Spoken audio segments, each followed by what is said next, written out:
En vivo y en directo está con nosotros Julio Schilling, estratega republicano. Julio, gracias por estar con nosotros y para ayudarnos a comprender por qué esta situación se está produciendo en los Estados Unidos. Siempre ha sido muy habitual que en la primera votación se elija al presidente de la Cámara de Representantes. ¿Por qué crees tú que en esta ocasión no se da paso a eso? Mira, es un placer, César, estar contigo y con Denús de Ecuador y para beneficio de tu audiencia, en adición a analista, estratega republicano, soy politólogo, director de Patria de Martí, autor de numerosos libros. Eh, Primero hay que entender que el sistema estadounidense, para muchos desde afuera, lo ven y dicen, bueno, pero ¿cuál es el problema? ¿Por qué no se pueden poner de acuerdo? Sin embargo, el diseño, tal cual como estamos viendo esta contienda, fue el deseo de los forjadores de los Estados Unidos. Eh, el modelo norteamericano tiene elementos, por ejemplo, que encontramos tal vez en ciertos sistemas parlamentarios en Europa. Y esto es una manifestación de ella. De hecho, en el sentido específico, los votantes eligen electores. Y esos electores, de acuerdo a la Constitución, tienen la potestad de seguir los dictámenes de los votantes o ellos emitir su propio voto, por ejemplo, para presidente, que es algo que dice, bueno, ¿cómo es posible? También existe una variación de lo que es representación proporcional en el sentido de que en la Cámara Alta, estados con pocas personas tienen la misma representación que estados mucho más poblados. Eso es para darle peso de una forma igualitaria a todo lo que es el mapa geográfico más que la población. O sea que es un sistema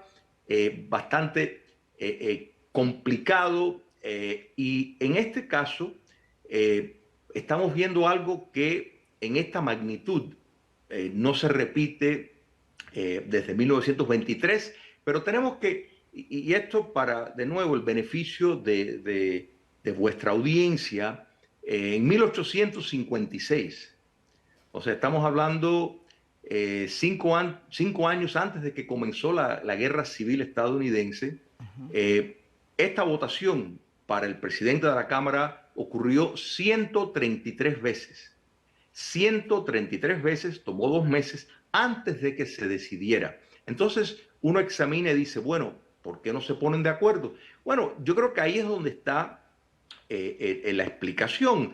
Si Kevin McCarthy está teniendo problemas reunir una mayoría dentro de su propio partido, eso quiere decir que puede tener dificultad ejerciendo esa tarea en el terreno de promover legislación de acuerdo al partido. La idea es que eventualmente tal vez propongan otro candidato que les sea aceptable para todos los puntos. Y Julio, esto ya...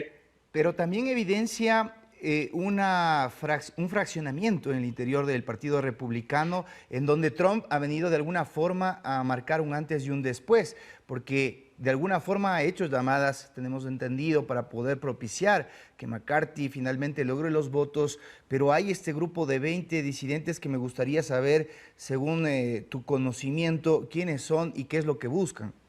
¿Cómo no? Mira, esto es muy importante recordar que la noción de tener una uniformidad de partido es esencialmente un concepto leninista. O sea, todas las dictaduras más brutales, Corea del Norte, Cuba comunista, China, Vietnam, hay prácticamente unanimidad en el partido en su votación. O sea, todo el mundo vota en el mismo acorde. Es lo que estamos viendo en el Partido Demócrata, básicamente.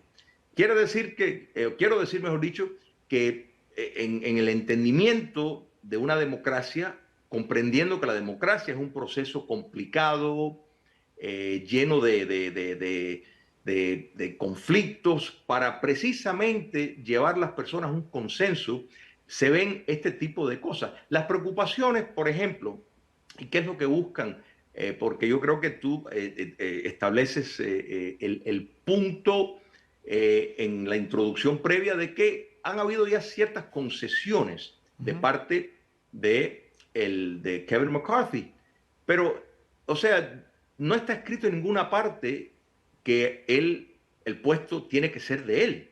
En otras palabras, las elecciones a mediados de término que ocurrieron en noviembre, los republicanos ganaron una mayoría en la Cámara Baja, sí, no lo lograron en la Cámara Alta, pero cuando tomamos en cuenta que la rama ejecutiva, el presidente Biden, tiene un nivel de popularidad el más bajo en muchas décadas, cuando tomamos en cuenta que la inflación está en un récord de más de 40 años de elevación, que en las ciudades principales norteamericanas el nivel de crimen se ha triplicado en algunos casos, cuando tomamos en cuenta que en la frontera sur hay un estado de crisis y casualmente 90% de la droga que entra a los Estados Unidos entra por la frontera sur y casualmente la mayor causa de muerte para los hombres entre la edad de 18 y 45 es drogas, pues es bastante preocupante que la victoria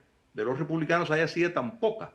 Y quien estaba a la cabeza de la maquinaria en la Cámara Baja era Kevin McCarthy. O sea que muchas personas están mirando y diciendo, bueno, es hora de pasar la hoja. Pero Julio, si no es McCarthy, ¿quién puede ser entonces? ¿Qué otros nombres se conocen? Hay figuras, mira, el Zellman, que fue congresista y se postuló para gobernador de Nueva York, es un individuo que reúne aprobación de los que apoyan a McCarthy y los que están en contra de él. Steve Scalise es alguien que reúne apoyo de todo. El problema es que Kevin McCarthy tiene un historial de, si bien es cierto que ha trabajado y trabaja muy duro para ese puesto, para lograr ese puesto, y que ha hecho enormes concesiones, que yo creo que eso es de aplaudir, no tiene la confianza de un número de representantes electos en el Congreso, representantes republicanos. Entonces, en el pasado, típicamente, ya cuando se tiene determinadas votaciones y no hay resultado, buscan otro candidato, incluso puede ser alguien que ni siquiera pertenece al Congreso para que... ¿Y cuándo pasaría eso en la parte del procedimiento para que nuestra audiencia comprenda? ¿O hasta cuándo van a seguir votando por McCarthy? ¿En qué momento se puede producir esa nueva postulación de otro nombre en el caso de que no se destrabe este asunto? Eso depende, y es una muy buena pregunta, César. Técnicamente, esto es... mira, voy a hacer una comparación con el deporte. O sea, el fútbol, pues por ejemplo, tiene un reloj marcado. El béisbol, no. O sea, teóricamente el béisbol puede ir por los siglos de los siglos si nadie gana. Entonces, acá pasa lo mismo. No hay ninguna regla que exige que tienen que parar después de cierto momento. De modo de que la idea es que en esa obligación de eventualmente llegar a un consenso, que tal vez Kevin McCarthy diga, ok, bueno, vamos a poner otro, a ver si otro logra una mayoría. Y si lo logra, bueno, ya ahí está el resultado. También es importante entender una cosa. El número de 218, que todos hablamos, es tomando en cuenta que todos estén presentes.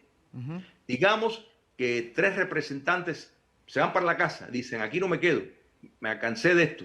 Si se van para la casa, ya de pronto el número que hay que cruzar no es 218, sino 215. Muy interesante ese dato, muy interesante. Por supuesto, sí, por eso lo digo, y estoy seguro que los republicanos tienen que estar conscientes de eso, porque digamos, si se van 10 republicanos para la casa, que se cansaron, los demócratas ya podrían obtener la mayoría sin contar con los republicanos. En cambio, igual que si se van demócratas para la casa, pues de pronto, a lo mejor ya como el número baja, le es más fácil a Kevin McCarthy alcanzar la mayoría de votos necesarios. Gracias, Julio. Te quiero agradecer mucho por esta explicación tan didáctica para poder entender lo que está pasando y esperemos que no se prolongue como en el béisbol, sino que se logre un consenso, sobre todo por lo que se tiene que decidir en el Congreso de los Estados Unidos. Un abrazo, gracias por haber estado con nosotros. Cómo no, con mucho gusto.